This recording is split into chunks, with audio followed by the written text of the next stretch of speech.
연초부터 계속 빠졌기 때문에 이제 거기에 대한 기술적 반등이지 이게 무슨 추세를 전환시킬 만한 그러한 흐름은 아니거든요. 그러니까 이제 제가 그때도 말씀드렸지만 이런 흐름을 이용해서 현금화를 좀 많게나 한 50%까지 시켜두시면 오늘 같은 장에서도 좀 편안하거든요. 내가 50%는 물려 있지만 50%는 또 싸게 살 수 있는 기회가 되니까 상대적으로 좀 편안해지거든요.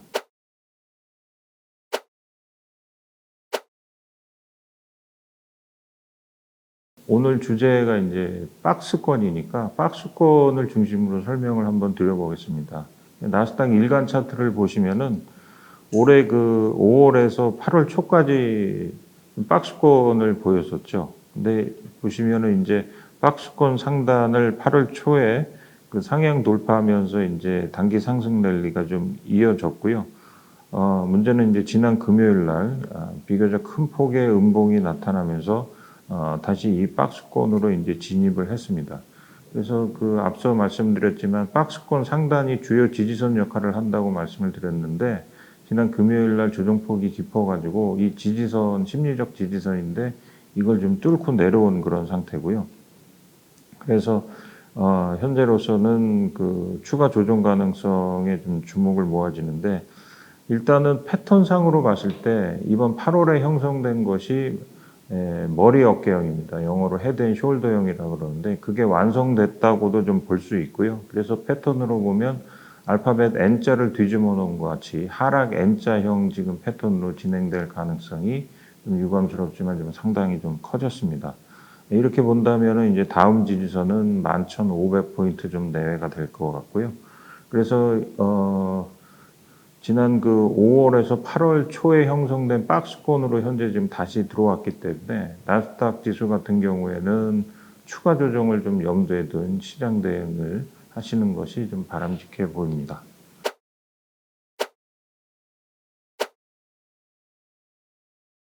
우리나라 증시는 지금 뭐 연초 이후에 우리나라 증시 계속 이제 조정을 받았었고요. 특히 이제 이런 연초 이후 조정에 따른 기술적 반등 내지는 이제 서머 랠리가 좀 마무리되었다 이렇게 좀 판단을 해볼 수가 있겠고요.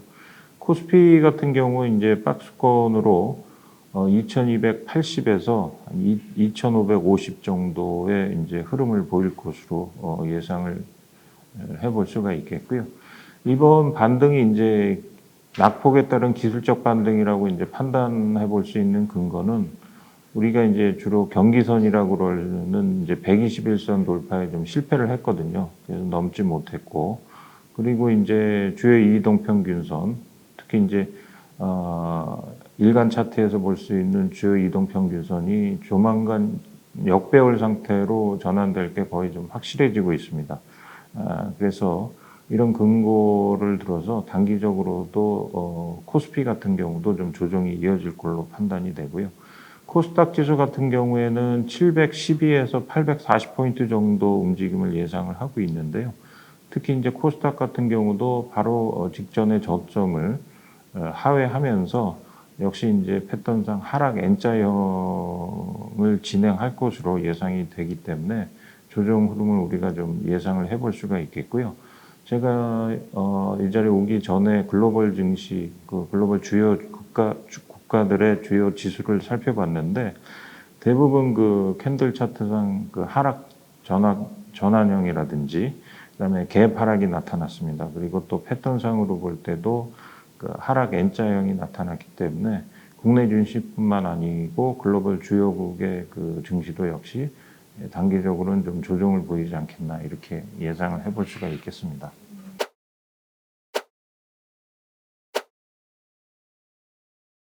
삼성전자 올해 그 보면 60일선을 넘은 적이 없습니다. 60일선은 우리가 이제 수급선이라 그러는데 60일선을 넘은 적이 없어요. 그래서 올해 2월, 5월, 7월, 8월 60일선 맞고 계속 그 떨어지는 그런 모습을 보였기 때문에 역시 이제 주식이 이제 상승하려면 재료도 재료지만 수급이 좋아야 되는데 수급이 계속 안 좋다 이렇게 이제 말씀을 드릴 수가 있겠고 특히 특히 이제 올 6월 13일 날 이제 개파락을 좀 크게 했습니다. 그때 이후에 이제 박스권을 형성하고 있는데 그 박스권 범위를 보면 한 56,000원에서 63,000원 정도로 볼 수 있을 것 같습니다. 현재 계속 이 박스권 흐름에 갇혀 있다 이렇게 말씀을 드릴 수가 있겠고요.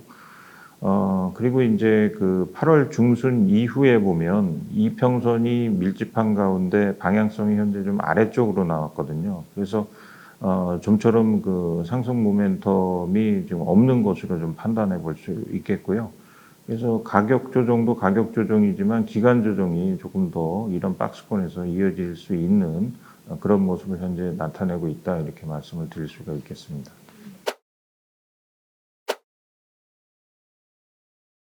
현재 삼성전자 박스권은 고점이 한 63,000원 정도에 걸려 있습니다. 그래서 강력한 매수 신호로 우리가 판단하면 오히려 63,000원을 돌파하는 거를 보고 매수하시는 것도 괜찮고요. 또 하나 전략은 이제 박스권 하단이 현재 56,000원인데 56,000원 정도까지 이제 이번에 조정을 한다면 그 근처에서는 한번 기술적 반등 또 박스권 상단을 겨냥한 저점 매수를 한번 해보셔도 될 것 같고 또 박스권 이론에 따라서 56,000원에 샀는데 이 가격권이 무너진다면 일단 또 손절매를 하시는 것도 바람직해 보입니다.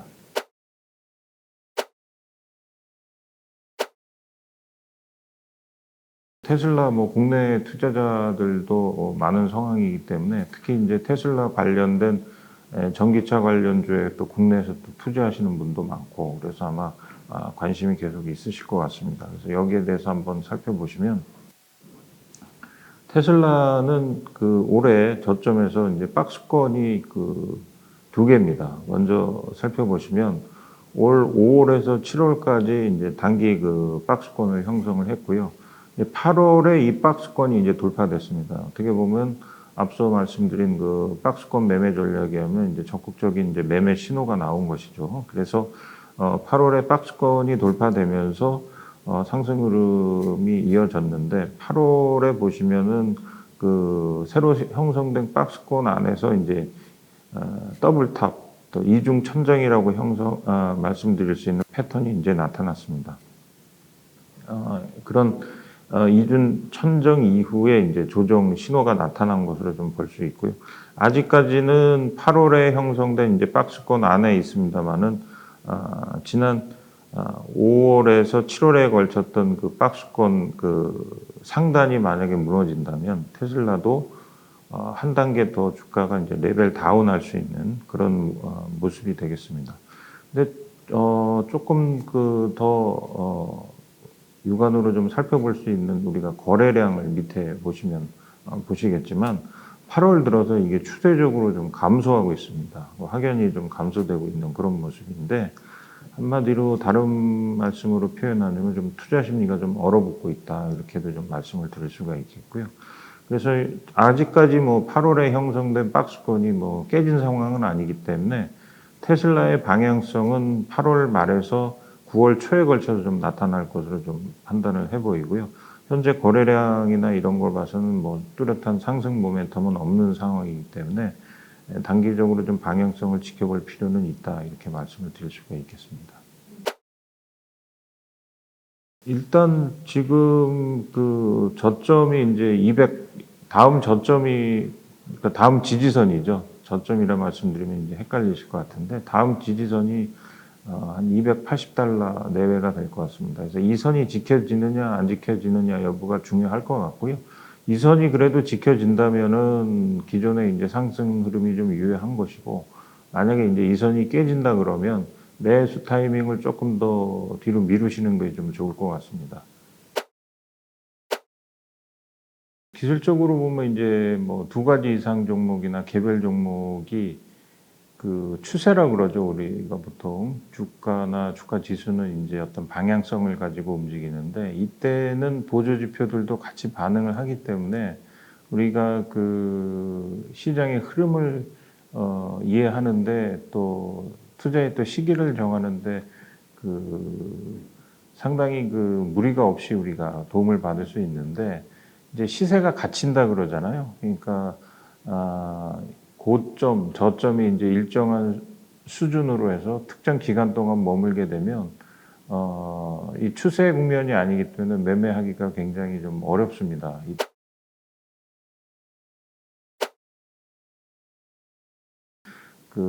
한마디로 매도하고 매수 세력이 이제 균형을 이룬다 이렇게 말씀을 드릴 수가 있겠고요.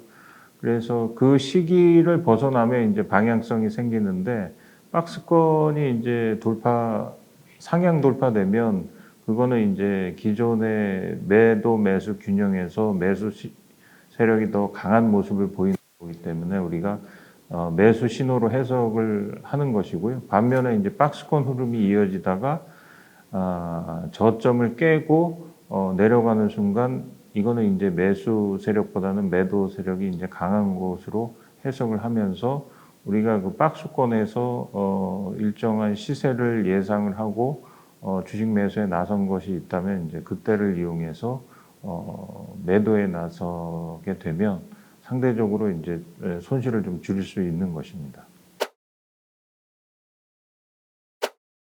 이분은 이제 박스권을 이용해서 이제 큰 수익을 얻린 그런 분이고요. 그 박스 이론을 이제 창시한 창시자다 이렇게 얘기를 하고, 그리고 이제 이분이 쓴 책 중에서 나는 어떻게 주식 시장에서 250만 불을 벌었나라는 책이 있는데, 이 책이 이제 투자자들 사이에서 이제 베스트셀러에 오르면서 이분의 이제 박스 이론이 새삼 이제 조명을 받게 되는 것이고요.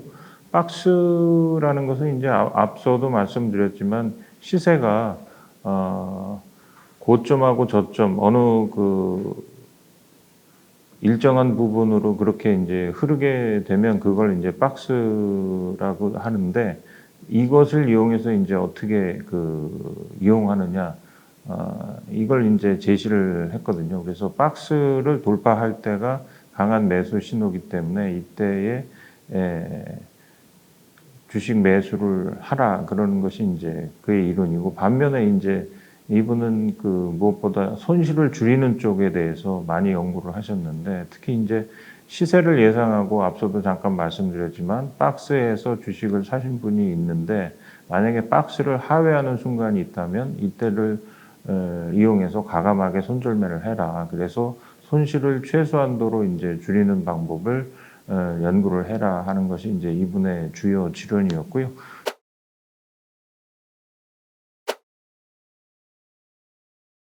한 4가지 정도를 이분이 이제 제시를 하고 있는데, 첫째 독자적인 매매 기법을 정립을 해라.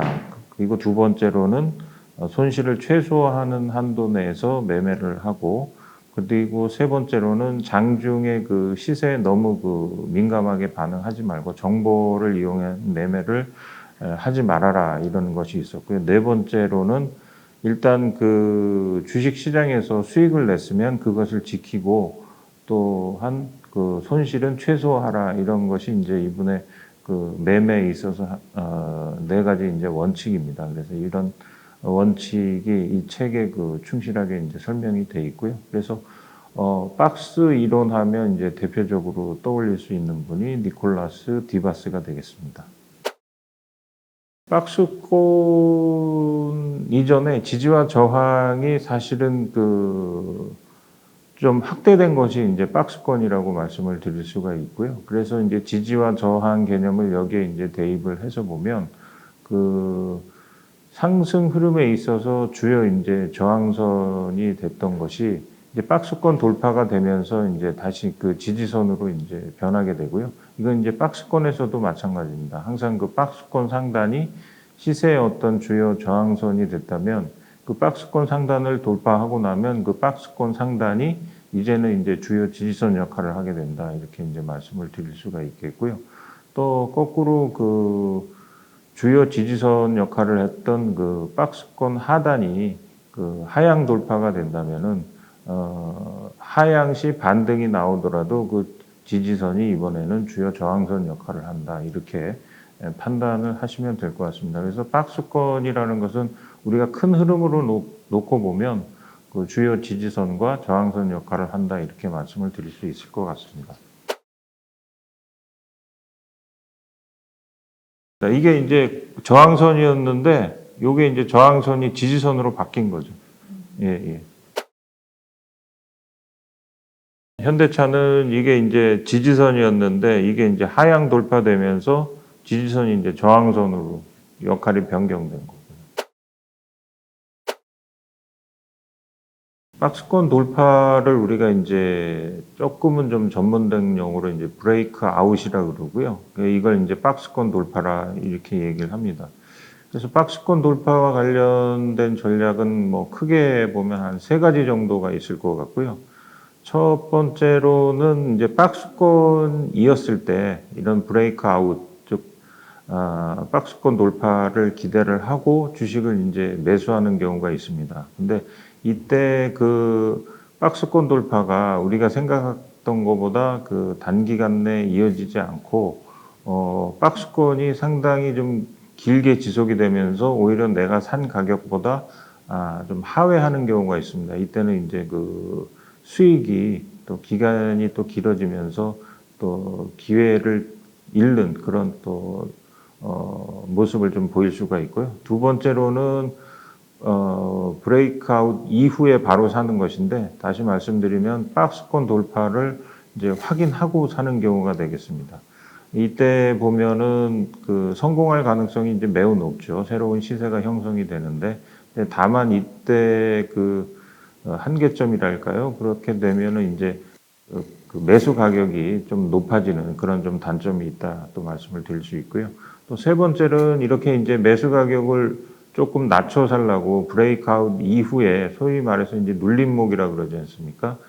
상승 흐름인데 일시적인 조정을 이용해서 이제 매수를 하려고 하시는 분들이 계신데 이미 이제 시세가 좀 강하게 이때는 형성이 되기 때문에 예상보다 그 조정 범위가 짧습니다. 그래서 주식을 그 본인이 원하는 만큼 매입을 못하게 되는 경우가 그 많게 됩니다. 그래서 브레이크아웃을 이용한 이제 매매 전략은 이와 같이 한 3개 정도로 크게 좀 나눠볼 수가 있겠습니다.